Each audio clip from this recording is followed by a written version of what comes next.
మరొక కుమారుణ్ణి గూర్చి యాకోబు ప్రవచనం పలికాడు. ఇతని పేరు యూదా.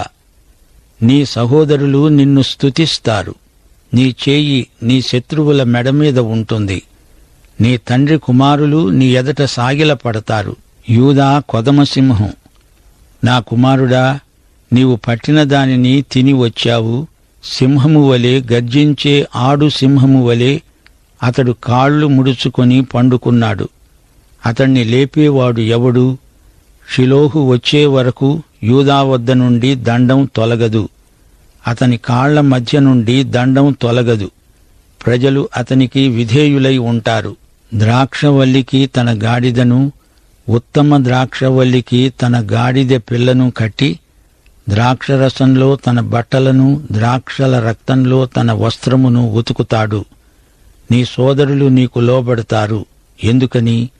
యూదాగోత్రం నుండే యేసు ప్రభువు వచ్చాడు. ఆయన ఎదుట అందరూ మోకరిల్లవలసిందే. షిలోహు ఎవరు? ఆయన పరిపాలకుడు. ఈ ప్రవచనం చాలా ముఖ్యమైనది. స్త్రీ సంతానాన్ని గురించిన ప్రవచనమిది. స్త్రీ సంతానం అనేది బైబిలులో మొదటి ప్రవచనం. ఇది ఆదికాండం 3వ అధ్యాయం 15వ వచనంలో ఉంది.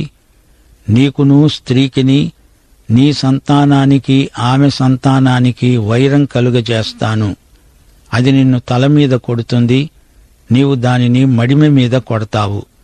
ఇది యేసు ప్రభువును గురించిన మొదటి ప్రవచనం. స్త్రీ సంతానమై వచ్చిన యేసు సర్పం తలను చితక్కొడతాడు. సర్పం మీద ఆయనకే విజయం. ఇదే వాగ్దానం అబ్రహాము, ఇస్సాకు, యాకోబులకు ఇవ్వబడింది. ఇప్పుడు అదే వాగ్దానం యూదా వరకు పొడిగించబడింది, స్థిరపరచబడింది. యూదాగోత్రం నుండే యేసు ప్రభువు వస్తాడు. షిలోహు అనే మాటకు అర్థం శాంతి, సమాధానం.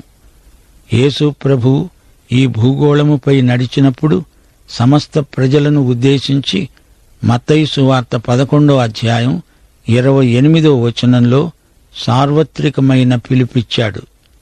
ప్రయాసపడి భారము మోసుకుంటున్న సమస్త ప్రజలారా, నా వద్దకు రండి, నేను మీకు విశ్రాంతి కలుగచేస్తాను. ఈయనే షిలోహు. యేసుక్రీస్తే షిలోహు. ఆయన చేతిలో రాజదండం ఉన్నది. అది ఎన్నటికీ తొలగిపోదు. గాయపడిన చేతులతో ఆయన రాజదండం పట్టుకొని ఉన్నాడు. ఈయన పరాక్రమశాలి. ఈయన హస్తబలం మహా గొప్పది. ఈయనే కాపరి, ఇశ్రాయేలు యొక్క యుగయుగముల శిల.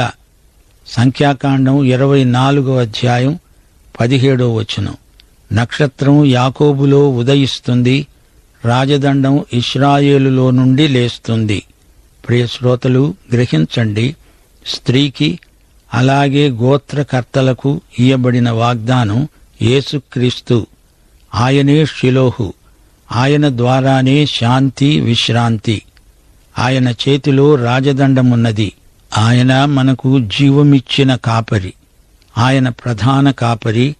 ఆయన త్వరలో రాబోతున్నాడు. ఇల్లు కట్టేవారు విసర్జించిన ఈ రాయి మూలకు తలరాయి అయింది. ఆయనే నక్షత్రం, వేకువ చుక్క. సంఘానికి ఆయన ఉదయతార.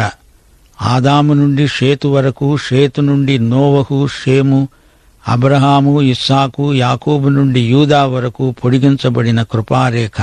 దేవుని క్రమబద్ధమైన కార్యక్రమం ఎంత గొప్పదో, అందలి నిత్యత్వ పరిమాణం ఎంత గంభీరమో గమనించారా? ప్రియ శ్రోతలు, మరణశయ్యపై నుండి యాకోబు ప్రవచిస్తున్నాడు. యూదాను గురించిన ప్రవచన ఆశీర్వచనం. యెరూషలేము నగరంలోకి గాడిదను, గాడిద పిల్లను ఎక్కి వచ్చినవాడు ఎవరు? ఆయనే మెస్సియా, రాజు, రక్షకుడు. ఆయన ద్రాక్షరసంలో తన బట్టలు ఉతుక్కున్నాడు. అది రక్తానికి సంకేతం. ఈసారి యేసు వచ్చినప్పుడు ఆయన వస్త్రాలు ఎర్రగా ఉంటాయి. యెషయా 63వ అధ్యాయం 2వ వచనం. నీ వస్త్రము ఎర్రగా ఉన్నదేమి?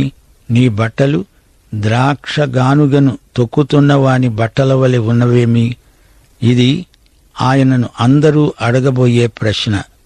రెండోసారి వచ్చినప్పుడు ఆయన బట్టల మీది రక్తం ఆయన సొంత రక్తం కాదు, శత్రువుల రక్తం.